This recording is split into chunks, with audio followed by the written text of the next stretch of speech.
Hey YouTube, I'm back, and today we're gonna learn about user input. Like if you watched my last video, I said we're gonna make it user-friendly. That means I can literally type into this and set variables.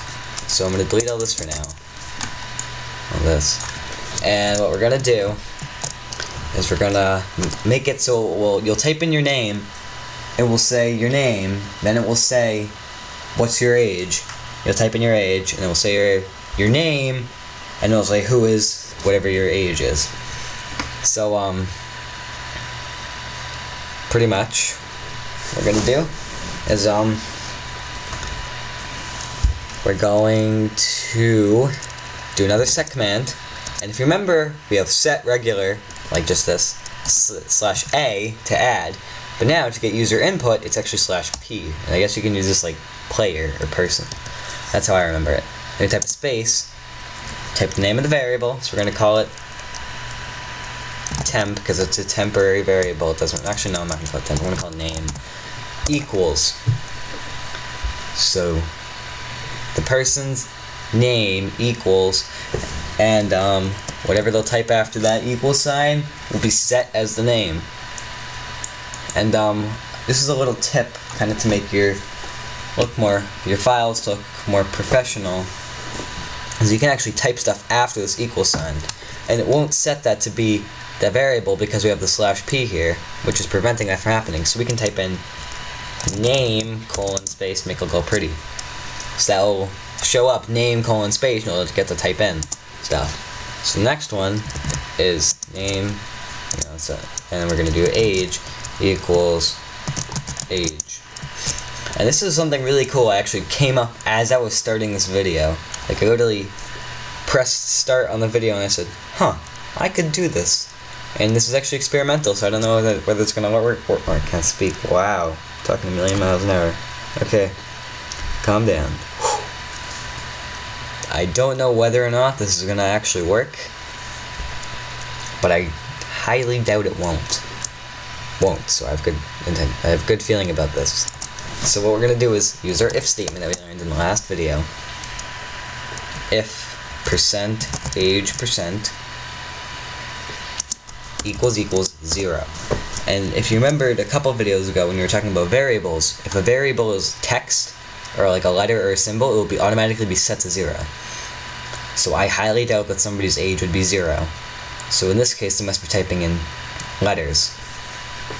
So this is kind of like a little foolproof thing. And it'll say no letters. And then it's gonna exit on them because they're jerks. So as long as their age isn't 0 or stuff that shouldn't be there,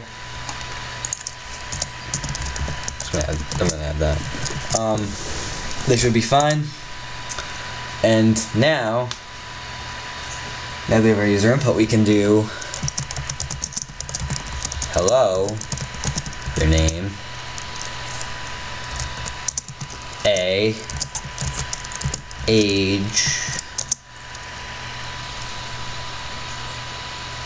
descriptor,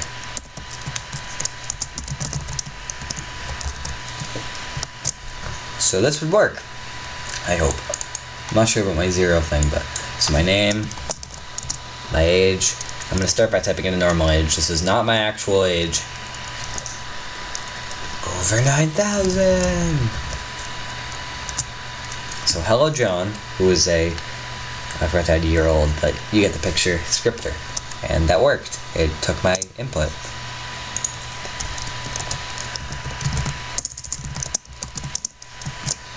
However, now if I type in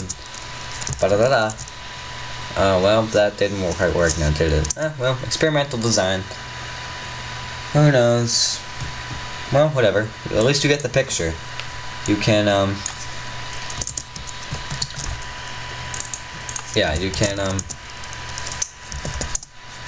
not 60. Do I sound like I'm 60? You can make user input now. And you can, you kind of learned earlier how to make an if statement. And yeah, in the next video, I think I'm actually going to give this away because it's pretty important. I'm going to teach you how to make something called categories, but you can treat them like rooms, where depending on if you type certain things, you'll actually, different things will happen, and you'll go to a different event, and it won't, and the best part is it won't have to be inside of the parentheses. That's not parentheses. It's parentheses. It won't have to be inside of them. It'll be its own free room. So, see you in the next video, and if you liked, leave a like. If you like the great me speak good grammar. If you like this video, leave a like, and subscribe if you want more. See you in the next video.